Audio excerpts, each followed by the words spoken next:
अस्सलाम वालेकुम, मैं हूँ अमरीन अली और आप देख रहे हैं वॉइस ऑफ उर्दू। नाज़रीन, ईद उल अज़हा के मौके पर पकवानों में इस्तेमाल होने वाले मसाला जात की कीमतें आसमान से बातें करने लगी। सब्ज मिर्च, लहसुन, प्याज और लीमू आवाम की दस्तरस से बाहर होकर रह गई हैं। मजीद बता रहे हैं पाकपतन से महमूद अहमद अपनी इस रिपोर्ट में।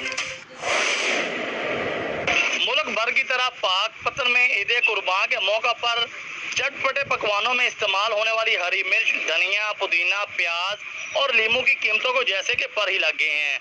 सब्जी मंडी समेत ओपन मार्केटों में सब्जी फरोशों ने भी सब्ज मसाला जात की कीमतों में बेपनाह इजाफा कर दिया है। नाजायज मुनाफाखोरों ने हरी मिर्च 100 रुपए की बजाय 150 रुपए में फरोख्त कर रहे हैं।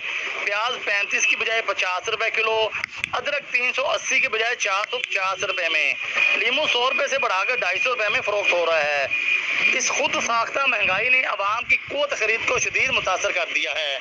शहरियों का कहना है कि तब्दीली सरकार ने जो वादे किए थे वो अधूरे के अधूरे रह गए हैं।